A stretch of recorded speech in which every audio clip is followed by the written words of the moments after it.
so much. I feel a bit warm. I don't think I really dressed appropriately. Oh, really? Yeah. Okay. Alright. Well, weirdly. Hello. Hi. How are you? Kevin. How you doing? How you doing? Good to see you.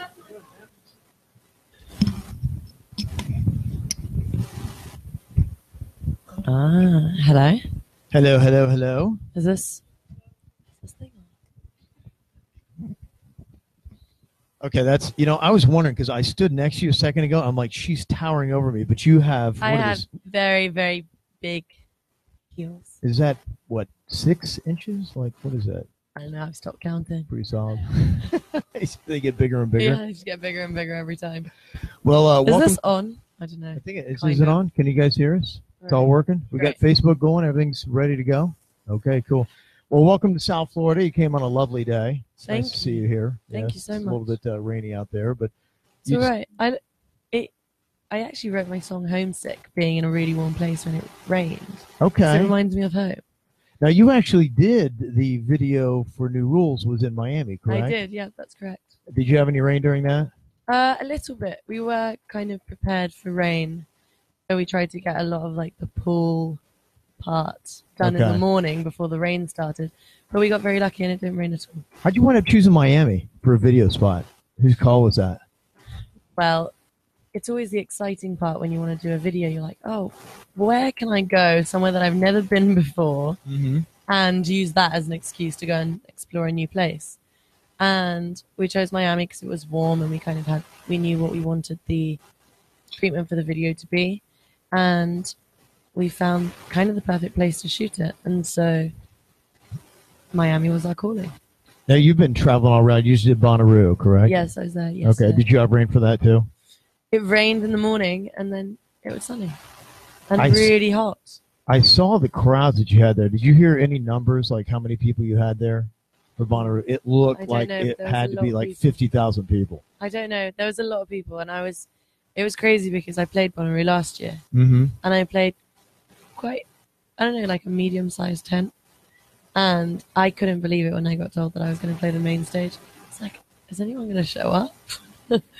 But it was such an incredible turnout. I'm really grateful. Is that the biggest crowd you played in front of to this point? I mean, I've supported Coldplay, and they have a big crowd. Right. Okay. Yeah. In stadiums, but I think maybe for my own kind of set. Maybe. What is it like when you go on from one performance to the next? Do you notice, like, because I was seeing the interview, you were talking about, going on and doing your first, interview that you're on with Jimmy Fallon. You said, the butterflies are big and the nerves and everything like that. Yeah. So when you do these crowds and they get bigger and bigger, do you still have the nerves or do you relax? No matter how big or small the crowd is, I am pretty nervous every time. So what do you do? It doesn't. It just, I don't know what it is. It's excitement and nerves and adrenaline all mixed into one.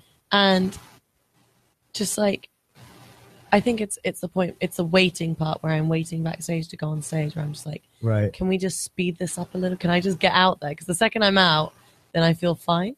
So you have some kind of like pre-show ritual. Like, what do you do? Everybody seems to have their own thing. Do you have a drink? Do you have a routine? What is it like when you're backstage getting ready to go onto the big stage?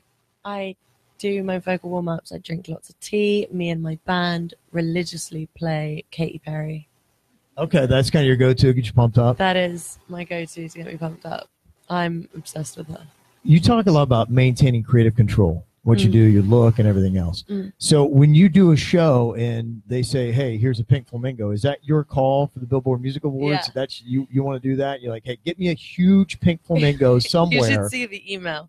Honestly, I kind of thought I was making a joke out of it, but I got sent a treatment for the Billboard performance, and I was like, this is good, but I just kind of want a big flamingo, and I just want to be on top of it, and that's kind of what I want.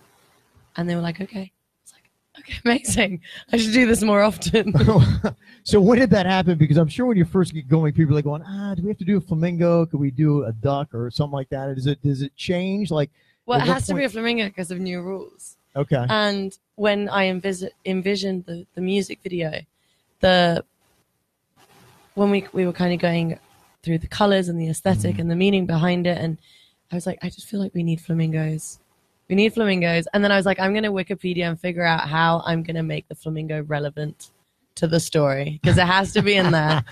And flamingos travel in flocks, and it's another thing about sticking together and you know, looking after each other, which is a lot of what. And how does that start? I'm about. watching the Billboard Music Awards, and it starts, and you're just laying on top of a pink flamingo, and then it counts you in. Do they say ready, go, look up, and then all of a sudden things happen? I obviously I have my count in my ears before the song starts, so and somewhat prepared. Okay, so to know when it begins. Yeah. Do you watch your numbers at all on YouTube? Do you have any idea how many views you have? I have really amazing fans that really let me know all the time. They're so 1.2 billion.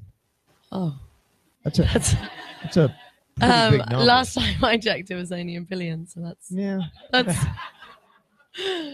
getting kind of big.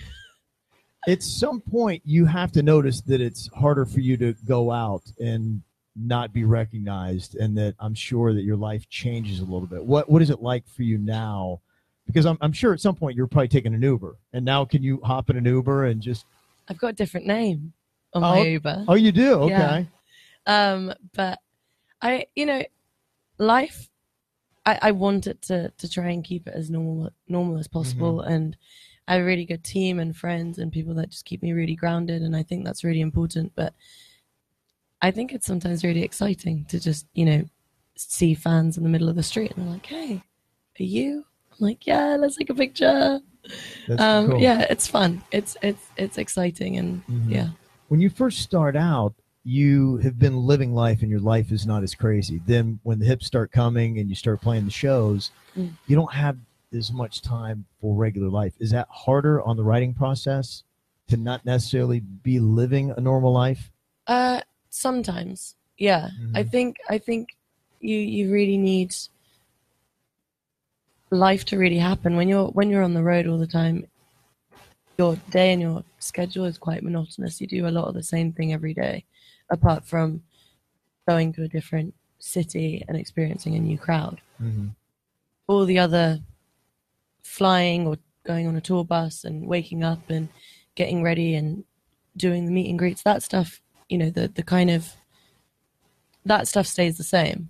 And so sometimes it's kind of difficult to write, because I don't know, other things in my life nothing else is really happening. Are you still able to do sense? Yeah, it does. In a way. Yeah, because it's like, at what point is it all work, and how do you maintain that balance between work and life? And do you finally tell them and say, hey, look, you got to give me 6 weeks somewhere in here and I got to chill? But the thing is this is all like totally self-inflicted, because I love touring. I love being on the road. I love seeing my fans. I love performing. It's my favorite part of my job. I really, really love it.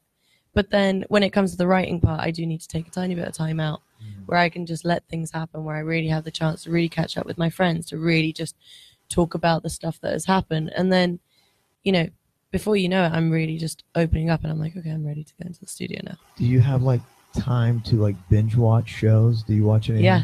What are you binging right now? Handmaid's Tale. Oh, okay. Have you seen it? No, I haven't. Everybody's telling me I got to watch that. Oh, you got to watch it. It's really good. It's scary. How many? I hear that. It's horrifying. It's kind of terrifying. How many seasons? Could happen. Yeah, it's I'm on the second season now. Second season. And how often do you get to binge watch? I try and watch a couple of episodes a night. Okay, all right. That's not too Whenever bad. I can. But if this morning I had to be up at 4 a.m., so I went to bed early. Do you do stuff like karaoke still? And if you do you? I don't really. You can't, huh? No, my friends never let me. So you just can't get out and bone up? No, we never really went to karaoke because my friends didn't let me sing, so I was just like, okay. So I just really love cooking dinner and having my friends around and just having a house party and hanging out, catching up. That's really my favorite thing. Well, here in the States, coming up this weekend, it's going to be Father's Day. Your dad has been in the music industry and I'm sure was influential in your life. Is there anything that he told you that you kind of live by that really helped you out? Yeah, he said that you have to work really, really hard to get a little bit of luck. Okay. And I stuck by that.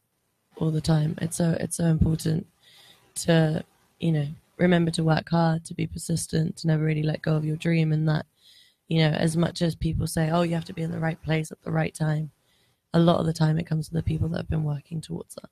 Cool. Well, I know you're busy, and I don't want to take away another episode of Handmaid's Tale. So I won't be watching it tonight, so you're fine. Another bit of props to you and Calvin Harris, 8th week, I believe. And crazy. Yeah. And, crazy. I can't believe it. Every week I'm like, I can't believe it. It's so exciting. But yeah, that was really special. I guess when I've been in interviews before, and someone's asked me who would I want to work with, I always said Calvin Harris. And he's someone who, I don't know, he's such a great songwriter, and right. of course a brilliant producer, and to get to kind of come together and create a song like that. Who's next I'm really on the proud list, of it. if you had to say after Calvin Harris, that you'd like to collaborate with? I'd love to work with Frank Ocean. Okay. But I have a really fun collaboration coming up with Mark Ronson and Diplo. Oh, that's cool. Thanks. I hope you guys like the song. I really like it. I'm really excited about it.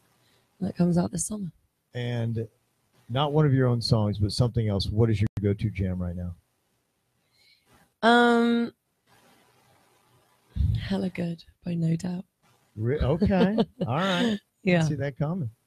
Well, Dua Lipa, thank you so much for coming back to South Florida. Thank you for having me. We appreciate you being here, and give her a big round of applause. Thank you so much.